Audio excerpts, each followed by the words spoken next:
NBC's Camilla Bernal is in Boulder for us. Also here with me, the president of the Jewish Council for Public Affairs, Amy Spitalnik, and former FBI counterterrorism official, Christopher O'Leary. Amy, I just want to get your reaction to that, to hear a friend of one of the victims say she was a Holocaust survivor and now having her life threatened in 2025 in Boulder, Colorado. It feels unfathomable, but it's become increasingly normalized. Look, the Jewish community was already feeling so vulnerable after the last few months, after the last few years, and frankly, after the last decade, in which we've seen an exponential increase in anti-Semitism. This attack yesterday comes on the heels of a shooting less than a week and a half ago outside the Capitol Jewish Museum that took a young couple. A month before that, we saw the firebombing of a Jewish governor's home in Pennsylvania with Josh Shapiro. In both cases, and now this one, seems Jews were targeted as a result of the perpetrators' belief that they should be held accountable for the actions of the Israeli government. And we should make no mistake, targeting Jews for the actions of the Israeli government is anti-Semitism, period, full stop. I know you spoke to someone locally in Boulder. I know you talk to people in the community all the time. What's the level of fear? The Jewish community is fearful. We know that this is the result of an increasing normalization of this sort of anti-Semitism, this belief that Jews here are fair game for protests, for targeting, for fair game. And it's deeply disturbing. And we have to understand it also in the broader context of the anti-Semitism that we've been seeing normalized over the last decade. That includes hate crimes targeting visible Jews on the streets in Brooklyn and around the country. It includes a cycle of anti-Semitic and white supremacist mass shootings, including in Pittsburgh, the deadliest attack on the Jewish community in U.S. history that goes hand in hand with normalized conspiracy theories. It includes the isolation and marginalization of Jews in certain spaces, including on certain college campuses, intending to discriminate against Jews because of their perceived relationship with Israel. And so none of this is happening in a vacuum. It's part of this increasingly mainstreamed and normalized anti-Semitism that threatens not just Jews, but each and every community in the very fabric of our democracy. Camilla, what more details do we have at this hour?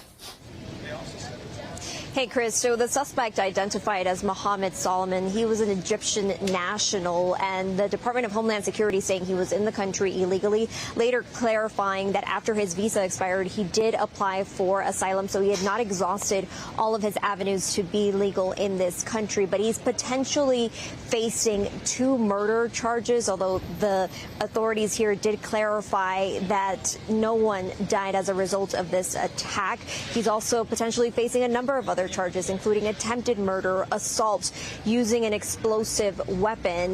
There's a number of them. He is expected to be in court at around 1:30 p.m. local time here, and he is currently being held on a $10 million bond. Take a listen to what the Colorado Attorney General had to say about him.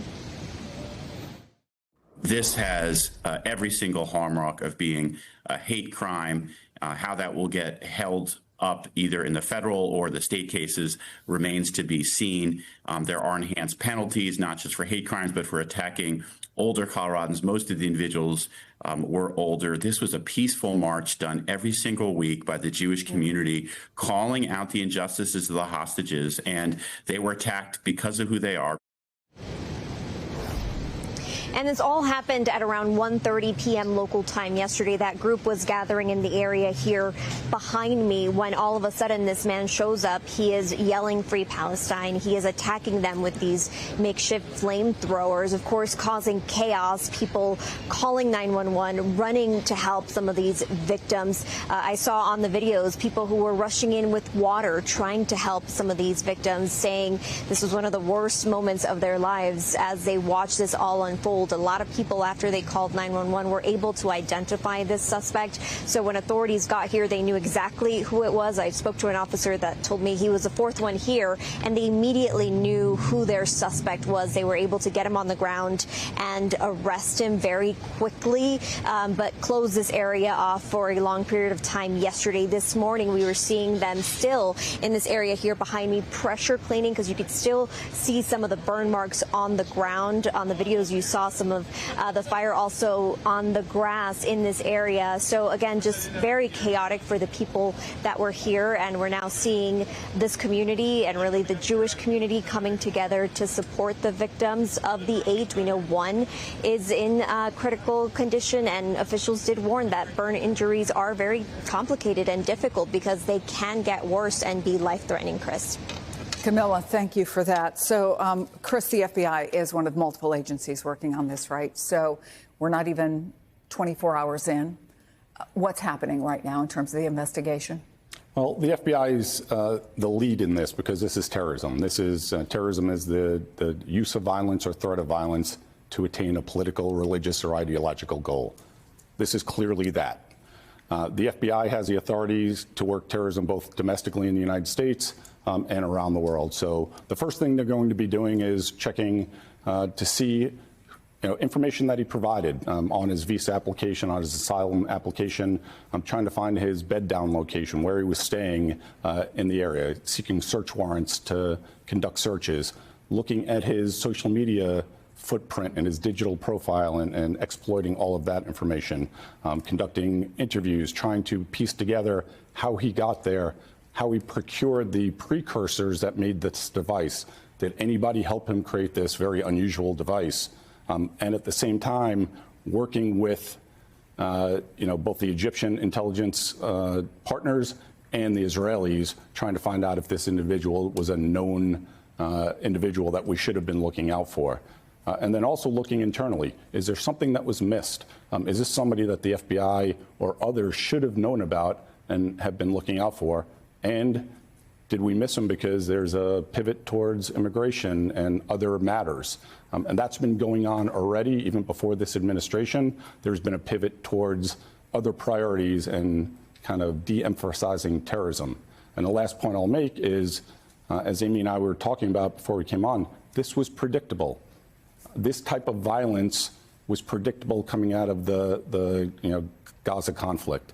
I understand it was predictable, but, and you can correct me on this, it sounded like this device or what he was using to set people on fire was not sophisticated. It's something that people could obtain, though it's not like making a bomb, right? That, again, somebody who didn't seem to be on the radar of officials, he doesn't seem to have a record. His online profile does not seem to be voluminous. So how do you even know that someone like this is going to do this? Or are we at a point where any place where Jews gather, you just have to amp up the security? Well, I think Amy can speak to that probably better, but any public event right now, I would be concerned. And I would definitely, if I was a state and local law enforcement partner, be looking to protect those communities.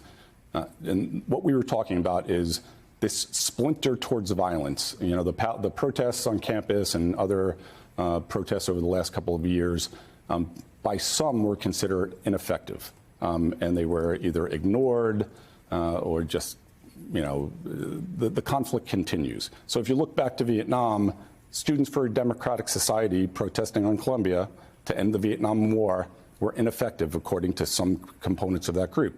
They split off to form the Weather Underground, who conducted bombings across the United States. That splintered into many more groups. Now, it might be one individual like this man or a small group who think that they have to take action and they believe they're going to be the vanguard to make others pay attention now because it's symbolic in nature in what they're doing. That's how political violence and terrorism works in a lot of cases. People have, in kind of the modern era, have looked at terrorism and conflated every terrorist act with 9/11 and global jihadism. Terrorism in the United States has primarily come from the left throughout our history. And that brings me full circle, Amy, to a witness I spoke with on this network last night who actually rushed in to help. Here's part of what he told me. I'm familiar with the event. I'm Jewish myself. I've never attended any one of these events that happen all across the country, just simply due to the fear of something like this actually happening. I'm a bit more saddened and pessimistic about what this means for us as Jewish people, what it means for our future in this country, what it means for how this trend is going. the fear that I think a lot of my friends and family all have with the different hate crimes that are happening all across the country that we hear of, that we talk about in our own social groups, those kinds of things. I think that's what's the scariest part of all of this. So it comes down to, and in this world order, how do you balance the right of people to have express their deeply held beliefs that may, in this case, be related to their faith, but not everyone, apparently, who walks this peace walk is Jewish, and balance that with safety? Where does that leave the Jewish people? Yeah. Well, look, one of the most important things is to make sure that Jews and frankly all people can still keep showing up fully as their authentic selves, proudly, practicing their religion, expressing their political opinions, whatever it may be. And the point of this extremism, the point of this sort of terrorism is to prevent that, to scare people away from showing up, from speaking out. And this comes from the extremes on both sides. And we heard from that young man it can work, right? Exactly.